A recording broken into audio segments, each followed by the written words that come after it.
tema de la Constitución, que es lo único que yo en principio quería hablar. Las constituciones son normas para el Estado, normas para organizar el Estado, no normas para organizar los otros. El primero de los errores de la respecto a las constituciones es que se presentan en ocasiones como normas para organizar la sociedad, en vez de para organizar la sociedad. No es así. Ninguna constitución pretende organizar la sociedad, pretende organizar el Estado. Naturalmente la organización del Estado tiene una política obvia sobre la sociedad. Y naturalmente también la evolución de la sociedad va cambiando las exigencias de los ciudadanos con respecto al Estado. Pero no es lo mismo una norma para organizar el Estado que una norma para organizar la sociedad. El error de los regímenes totalitarios que ha llevado al socialismo es haber intentado convertir la Constitución en una norma para organizar la sociedad y no solamente para organizar el Estado. En el caso de la... Yo había tenido, cuando hablamos por primera vez de esta posibilidad de encuentro, se había hablado de los derechos sociales reconocidos dentro. A mí me parece un tema especialmente interesante la idea del derecho social, porque efectivamente es una conquista de luchas desde la izquierda para transformar el Estado liberal.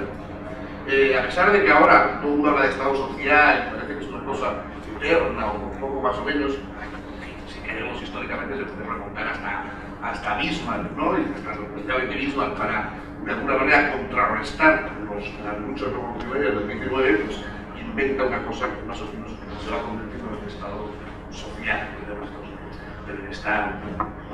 Pero en las constituciones es curioso que es una cosa muy reciente, que todavía antes de la Segunda Guerra Mundial las constituciones no recogieron derechos sociales. Aunque Heller en el año 20 ya empieza a hablar un poco de la idea de Estado social, pero en las constituciones, son las constituciones posteriores a la Guerra Mundial las que incorporan la idea de la cláusula, digamos, del Estado social. En el caso de la Constitución española, es lo que se ha venido a llamar la cláusula Lelio Basso. Lelio Basso, el famoso dirigente socialista, introdujo después de la Guerra Mundial en la Constitución italiana esta cláusula social que después poco a poco fue imitada en otros países. De hecho, uno de los primeros en España y otras constituciones también. Ya España había sido la Constitución del 31 de la República avanzada en el plano social, con las dos constituciones que habían introducido elementos de lo que luego se desarrolló como Estado social, fueron la República de Weimar y la República Española. Pero bien, la cláusula esta llamada Lelio Basso o social o por el estilo, es el apartado segundo del artículo 9 de la Constitución. Dice: corresponde a los poderes públicos promover las condiciones para que la libertad y la igualdad del individuo y de los grupos en que se integra sean reales y efectivas. Remover los obstáculos que impidan o dificulten su plenitud y facilitar la participación de todos los ciudadanos en la vida política y económica. Evidentemente, los aspectos sociales de nuestra Constitución se presentan en la formulación, sobre todo en el título tercero de la Constitución, como principios en vez de como derechos, lo cual indica evidentemente esta diferencia entre unos derechos que, puesto que pertenecen de alguna manera al manejo igualitario jurídico del país, se pueden garantizar, o sea, derecho a libre circulación, o a no sé qué, o a la sindicación. En cambio, las cláusulas de protección laboral, protección social, etc., se presentan como principios. Es decir, no van a tener el mismo tipo de defensa que tienen, o de garantías, que tienen los demás derechos. Y aquí está una de los problemas, de las contradicciones de la Constitución. Naturalmente no hace falta sustituir la famosa frase de Ferdinand Lassalle en el siglo XIX, cuando en el opúsculo que decía que es una Constitución del que ha enojado, y entonces el alguacil y la burguesía, esas cosas que más o menos siguen un poco perpetuándose diciendo. llegar a eso, es verdad que no es lo mismo la garantía de los derechos, en el sentido jurídico y político, que los principios de promoción social, podríamos decir, de promoción laboral, de promoción social, etcétera, que efectivamente no están garantizados del mismo modo que los derechos. Es decir, que en la Constitución no todo está defendido de la misma manera. Claro, no está defendido de la misma manera porque no es lo mismo el derecho a la libertad de expresión que el derecho a tener, por ejemplo, vacaciones pagadas. Es decir, se puede exigir que todo Estado respete el derecho a la libertad de expresión. Hay Estados que a lo mejor, o sistemas económicos, que no pueden garantizar unas vacaciones pagadas por los trabajadores. Entonces, claro, hay que distinguir entre el principio de lo deseable, que sería una mejora de la vida social, etcétera, etcétera, de tal modo que, por ejemplo, hubiera vacaciones sociales, vacaciones pagadas, y los derechos, que eso sí están al alcance de cualquiera, porque, digamos, no depende de la situación económica. Un país puede estar bien o mal económicamente, pero garantizar derechos de la libertad de asociación, de la libertad de expresión, los puede garantizar siempre. Hay otros, en cambio, derechos de protección social, y ya son principios que son más difíciles de garantizar y que en algunos casos incluso pues, podría decirse que hay países que no pueden asegurarlo. Entonces, en la Constitución española hay esa diferencia. Claro, se dice todo queda muy vago, parece que decía una de las presentadoras, todo queda muy vago, todo queda muy precioso. La Constitución es verdad, porque claro, la Constitución es una norma estatal que tiene que ser desarrollada legalmente. O sea, eso es muy vago si lees una Constitución. Cada uno de los aspectos de la Constitución tiene una cantidad de desarrollos jurídicos abrumadores, que luego no conozco que existen, pero no los conozco cada uno de ellos. Pero lo que es evidente es que la casuística de desarrollo de cada uno de esos principios aparentemente muy vagos es, en cambio, la tarea del Poder Judicial. Y pues, últimamente no hay una constitucional, por lo tanto hay de cada uno de esos aspectos una cantidad de desarrollos jurídicos para decir lo que puede aceptarse, no aceptarse, ya lo que debe ser costeado, no costeado, no sé qué, enormes. Entonces, la norma general queda como una norma, digamos, de orden superior indicativo de cuál es la orientación global del Estado y los derechos básicos de los ciudadanos. Y después están la propia sociedad, en su evolución económica, social, etc., la que va a ir dotando de contenido, malo o bueno, eso no digo que más o menos significa bueno, la norma constitucional. La metáfora del régimen del sistema digestivo, no me gusta tanto, y que yo no recordaba, la verdad, pero bueno, tomamos esa metáfora que no está mal, después de todo, para ser practicada en el año. Esa metáfora lo que quiere decir es que el comunismo es muy bueno allí donde hay capitalismo y letal cuando se lo toma solo. Es decir, dice Carlos que los comunistas se caracterizan por llevar la contraria, por decir que no. El problema es que en muchos sitios se han caracterizado por todo lo contrario. Es decir, por decir que sí, por apoyar y por intentar justificar con argumentos como el socialismo de guerra, no sé qué, regímenes abominables en lo político e ineficaces en lo político. Porque lo que ha caracterizado al comunismo es ser abominable políticamente e ineficaz económicamente.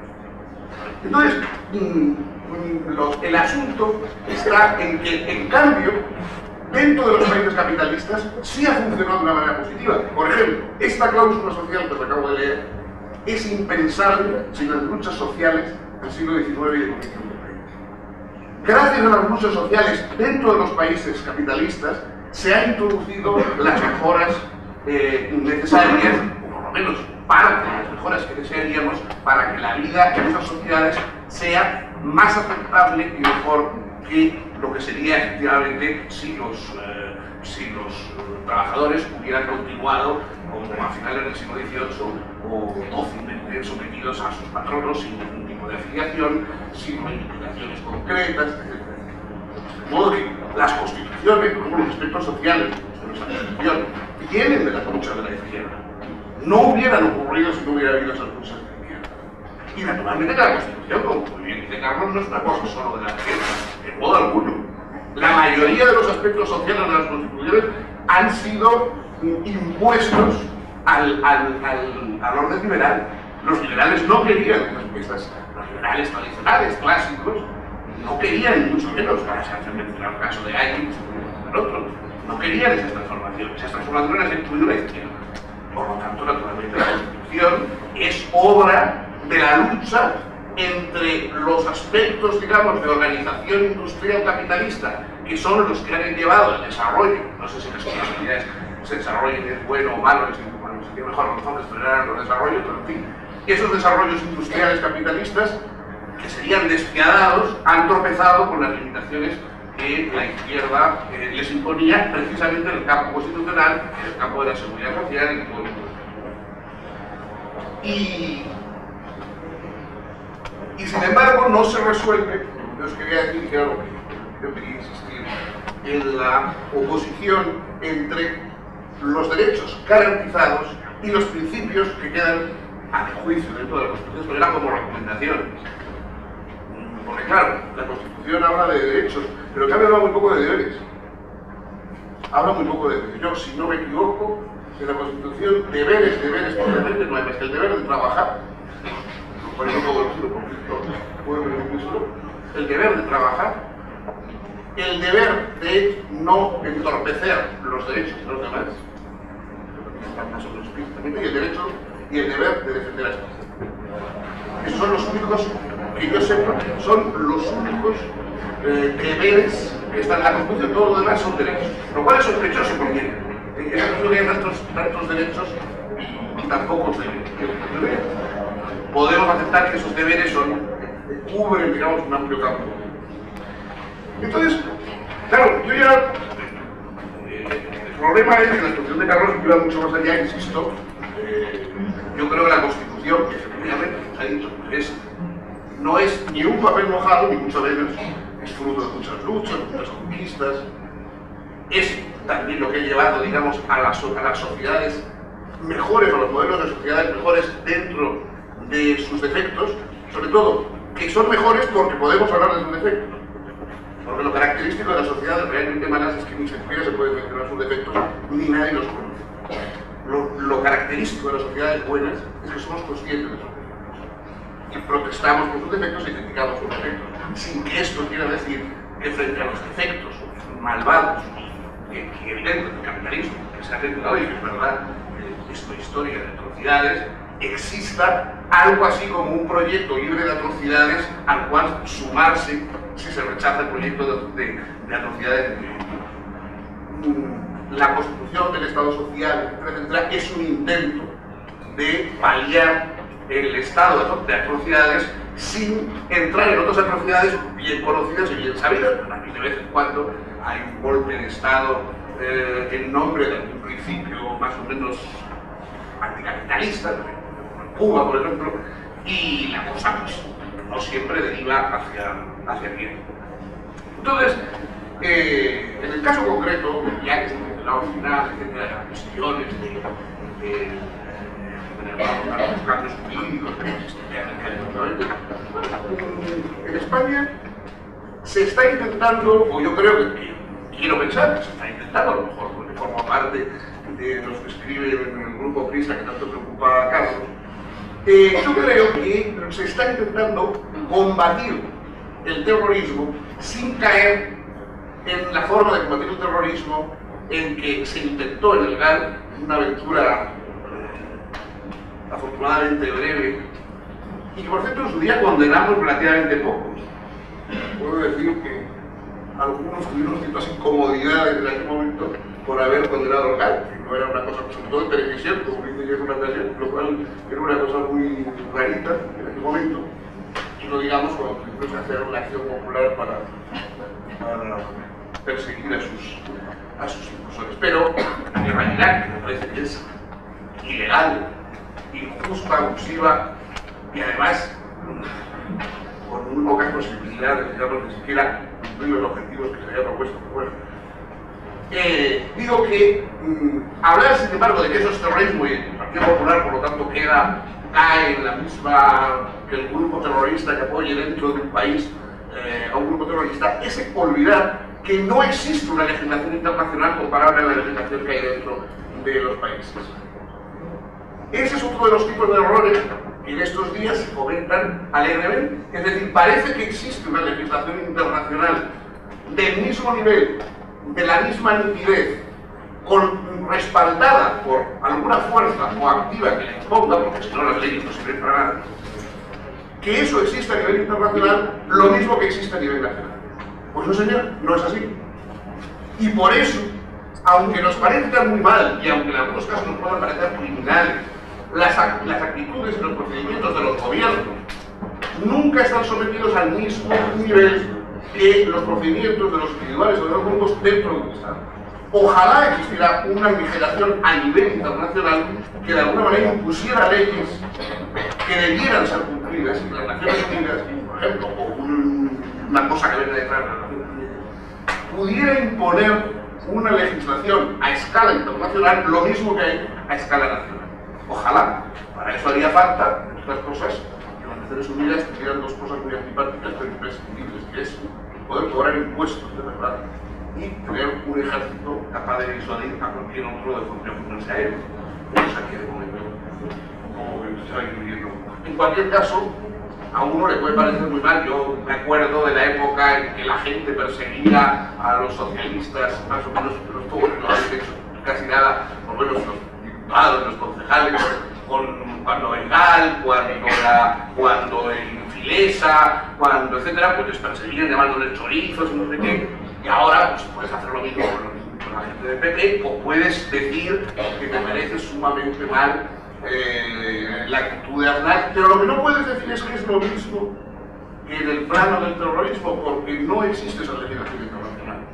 Es decir, hay muchos que estamos rodeados de la izquierda y aspectos que la sociedad, porque el Estado no va a hacer nada. Sería la sociedad la que con sus transformaciones políticas debería de alguna manera potenciar esos aspectos que se encuentran en la Constitución, sin esperar que la Constitución por sí misma resuelva nada. La Constitución es una norma del Estado, de toda la sociedad, y además, insisto, en ese aspecto que os decía, que me parece que las garantías de defensa de los derechos, de los civiles, etc., son mucho mayores que las garantías para defender esos principios sociales, que se quedan, dan una cierta impresión, digamos, de orientaciones, regímenes morales distintos, diferentes en las tres comunidades, ¿no? Entonces, bueno, pues se puede proponer el derecho de autodeterminación ya no como un derecho, sino como un proyecto de autodeterminación.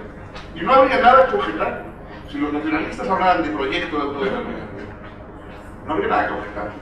Es decir, bueno, nosotros proyectamos autodeterminar un territorio determinado. Nosotros creemos que estaríamos mejor si los ciudadanos que hay aquí, etcétera, nos separamos y formamos un Estado independiente con las dificultades naturalmente que tiene, porque claro, los Estados no se resumen con tanta facilidad como con el matrimonio. Bueno, pero en fin, eso, si es un proyecto, contra un proyecto no hay nada que decir. O sea, oye, hace 1000 años no existía España y dentro de 1000 años pues por ahí tampoco. No pasa nada. El problema es que se presenta como un derecho. Es decir, que si no se concede, parece que se está conculcando algo a un sujeto que políticamente no existe. Una cosa es que exista, por ejemplo, un pueblo vasco en el sentido cultural del término, o otros pueblos, y otra cosa es que sean sujetos políticos. Un sujeto político no es como un sujeto cultural, lingüístico. De modo que yo creo que el equívoco es que la expresión derecho a autodeterminación, cuando se emplea, digamos, todos estamos a favor del derecho a autodeterminación, pero tendría que decirse, pero usted está a favor de una autodeterminación dentro de la autodeterminación, y estaría usted a favor entonces de que, por ejemplo, Álava se autodeterminase, etcétera. En fin, bueno, hay, ya sabéis que hay una novela muy famosa de Chela, Pero no voy a contestar mucho, ¿eh? O sea, decir que, vamos a ver, creo que Fernando Savater tiene una amplia obra precisamente al respecto y acaba de intentar exponer su postura en cuatro